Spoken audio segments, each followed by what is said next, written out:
married at 16. Female consent, a female can get married at 14. Okay? So that shows you, man. You know? And a lot of you are ignorant to that. The fact that, especially in the ancient world, a woman could get married at the age of 14, at the age of 12. That was normal. But like Apostle Ahlazar said, you guys, you have that Western mentality. You don't have that Eastern mentality. We're from the East. All right?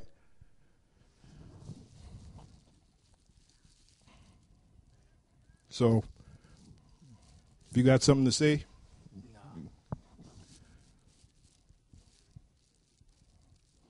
So, you know, that's why the scriptures say that you have to study to show yourself approved. That's in 2 Timothy 2:15. Study to show thyself approved. And that's what we do here at Great Millstone. We study, man. We research. We're constantly researching. We're constantly looking up facts to make sure we give you 100% truth. All right? Not no 50-50. 100% truth. And we also strive for perfection, just like the scriptures say.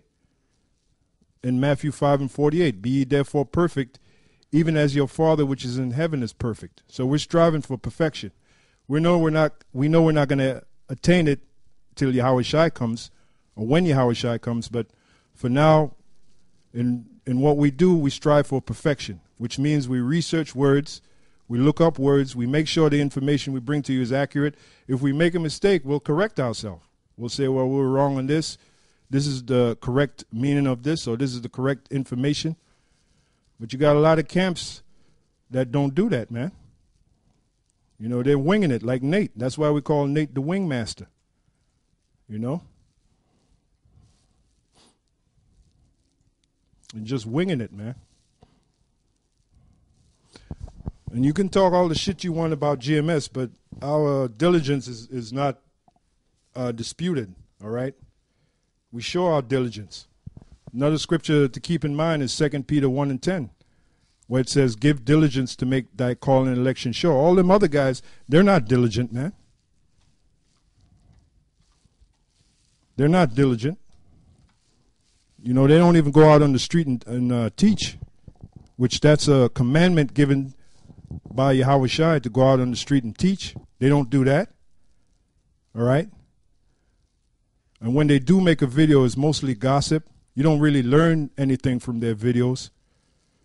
You know, when Nate makes a video, he's talking about superficial things, things that have no real bearing on the truth.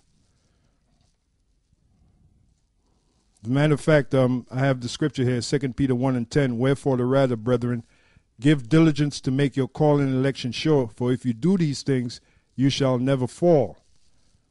Now that word diligence, you look it up, spoudazo in the Greek, it means to haste, make haste, to exert oneself, endeavor, give diligence. And that's why even today, right now, it's what, about 20-something degrees out there? When we're done recording, doing this lesson, we're going to go out on the streets and teach, because that's evidence of our diligence. That's evidence of our diligence. And you're supposed to be diligent. The scripture speaks about give him not haste. It says give him no rest. All right? So we're supposed to be out there teaching, constantly speaking, making videos. That's what this is all about, man.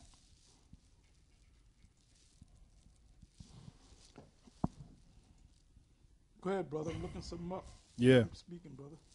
That's what it's about, you know. Let me go back to the scripture, 2 Peter 1:10. Wherefore the rather, brethren, give diligence to make your calling and election sure. For if you do these things, you shall never fall. So that's, you know, that's what it. You see those guys that are not diligent, those guys that take time off, that are lukewarm. That's how you know, man. That's how you know the Spirit of the Lord, Yahweh B'Shem Yahushua, is not dealing with them. All right? Scripture, we brought out the scripture about lukewarm. You know, there's no in between, man. Either you're on fire for this, or you're not. All right. Matter of fact, let me go to the scripture, Revelation 3:15, and look up that word, lukewarm. It says here, Revelation 3:15, I know thy works, that thou art neither cold nor hot. I would thou wert cold or hot. Cold means you don't deal with it at all. Hot means you're on fire. You have a passion for it. Now let's look up that word lukewarm. Okay, lukewarm. The word there is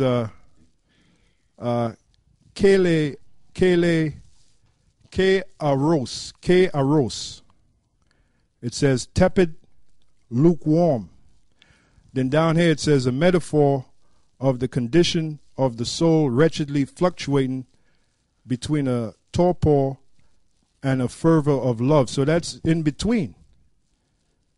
And then Yahushua said no man can love two masters. Either he'll hate one or love the other. This knowledge, this understanding, this truth becomes your master. It consumes you. That's all you think about. And that's the way to be. And a lot of those other guys in those different camps, they got one foot in the world, and they claim they got one foot in the truth. Mm-hmm. Now we're reading, this is not our own opinion, man. We're reading the scriptures, you know. This is what Yahushua said. If you're lukewarm, as you read in the 16th verse, so then because thou art lukewarm, and neither cold nor hot, I will spew thee out of my mouth. So eventually, the Lord Yahushua is going to kick you out. If you're lukewarm, and that's why the scripture speaks about examining yourself. All right? You're supposed to examine yourself, whether you're cold or hot. And the scripture says if you're lukewarm, meaning, you know, you're unsure, you're not sure, you know, you're half-assed. You got one foot in the world. You claim you got one foot in the truth. The Lord say eventually he's going to spew you out of his mouth. Yeah, going back to what Yeshua said, that these guys out there are doing the best they can. That's not cutting it, man. All right, you never taught that. You never taught that at the main school. That's right. That's why you got so many different Hebrew Israelite groups out there teaching all kind of madness, man. That's why we did a series for the last couple of weeks on debunking false doctrines. Like I said, the so-called HODC, the House of David, they taught that Barack Obama is the Antichrist. And it doesn't say anything about one man being the Antichrist. So they're going off. And about all of us should come together. Even this guy, Ahlazar, that's what we call him, Ahlazar. He said all of One West, and it's on that video, or on that folder there, videos folder, that we all of One West groups, everybody that stemmed from One West, what did he say? I think he said they all have the truth. The Lord is dealing with them. The Lord is not dealing with all of them, man. That's why there was a split, man. Yeah, Yeshua made a statement, is Christ divided? No, the Lord is not divided. That's right. Because those guys are following Christ. We're following Yahushua. All right, give me Revelation 14:1. The book of Revelation, chapter 14, and verse 1. And I looked, and lo, a lamb stood on the Mount Zion. The lamb represents Yahushua. Mount Zion represents the nation of Israel. It says, and with him 144,000. Having his father's name written in their foreheads. And that's the prophets, the elect, the governing body of the nation of Israel in the kingdom. And when you read this scripture here in the Greek, in the Spanish, and different other versions, it says his name and his father's name written in their foreheads, because both of those names are very important. Now, the brother down in Mississippi, they did a lesson on it, which years back we had went over that before, about Revelation 14 in the Greek and different other languages speaks about the Most High's name and the Son's name. You know, because both of those names are important, you know, because both of those names deserve merit, they deserve honor, you know, and they're both going to get the honor due to them. Keys to salvation. Yeah, so why doesn't Nate, because Yeshua is talking out of the side of his ass. The Lord ain't dealing with that dude, man. All right? The Lord is not dealing with him, man. With the breakdowns that he's got,